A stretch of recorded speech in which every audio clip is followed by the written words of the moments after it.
All right, Jessie, Chris in the Wolf Den today, ladies and gentlemen. Give it up for her. What a wonderful opportunity. Now, Jessie, you are from Boston, Massachusetts. I am the mecca of country music. So let's talk about this. Are you a fan of the Red Sox or something like that? I am, but I'm a little afraid to be right now. So talk to us a little bit about growing up in Boston, Massachusetts. Now, there's one thing that our audience probably doesn't know, and Jessie and I actually go back 2 or 3 years? Yep. And we've talked about this subject. This is something that I'm passionate about, and you probably know what I'm talking about, don't you? I think so. You think so?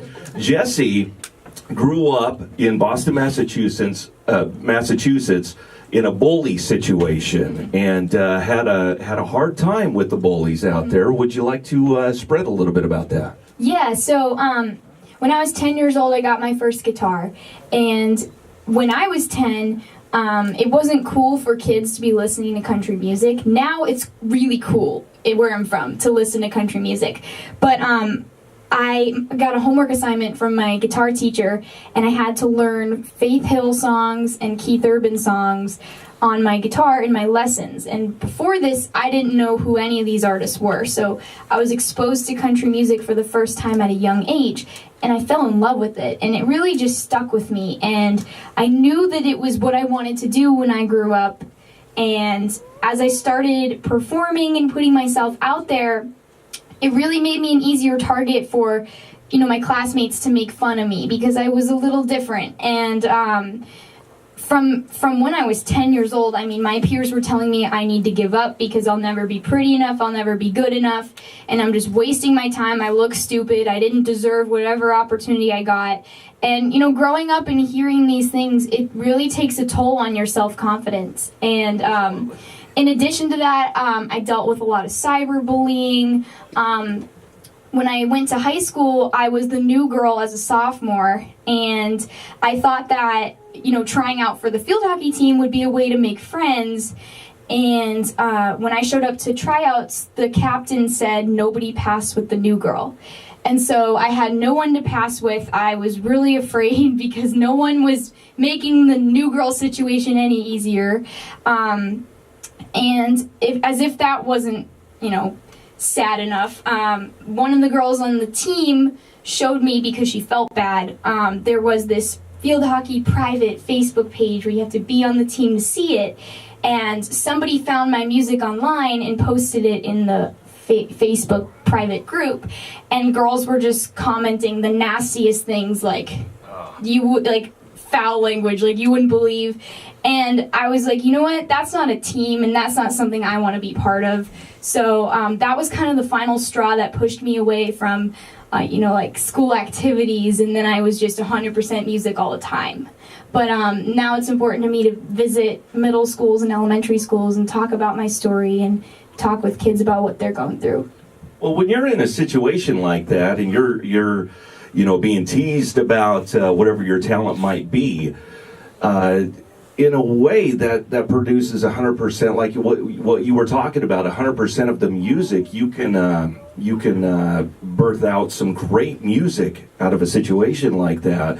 But it's so unfortunate to have to deal with something like that, and that's something that I've talked about for years, is being anti-bully. But I want to bring something up to you. Mm-hmm. Jessie doesn't even know this, okay? Oh, gosh. Oh, no. So while Jessie was performing, her promoter, Jeff, texted me. And, of course he did. Of course he did. That's what Jeff does. We call him the professional internet troll. That's how I get anywhere. So coming up the first week of January, there is something major that is going to be happening with Jessie Chris, and she doesn't even know about it yet. I don't know about this. So here's the situation I want to tell all you guys is you might be wanting to watch this gal coming up here the first week of January, because I don't even know why. It's going to be a big deal. So the last time that Jessie and I talked was about 2 years ago. So tell me a little bit about the road and the path that you've taken since we've chatted. What's been going on? A lot. Since we chatted, I did the Today Show, which was crazy because I was submitted for the Today Show about 3 months before I actually did it. And they they said, all right, sure, but then the last person to approve it was like, no, and the whole thing was shut down. And then I was like, oh, that was a bummer. And then 3 months later, when I came out with Burn, I got a random phone call saying, you're playing on the Today Show in 6 days. And I was like, what? I mean, I didn't think it was real life until I was there. So the Today Show was really cool. This past summer, I was at CMA Fest on the Disney stage. I just recently did a show with Trace Adkins, so just a lot of really fun stuff, new album. So I've been busy since I last spoke with you. It's been crazy. Man, and Trace Adkins, a big dude. Man, you probably had to look way up there, didn't you? Didn't you? So influences. Let's talk about influences when you were a child. You know, you brought up Faith Hill. So who were some of the other artists that really inspired you to sing? Rascal Flatts, they were a big inspiration, and Keith Urban as well. And I got to meet both of them since we talked last. Saw the pictures last night of you and Keith Urban, absolutely. I have it like blown up and framed in my room. It's awesome. Poster size, it's on the ceiling. Poster size, yes. Awesome. I should just bring those to radio stations and sign those. Right. Me and Keith Urban. That's my claim to fame, that I met Keith Urban once. That's a great combo. Great combo. All right, ladies and gentlemen. Hey, one more time for Jessie Chris.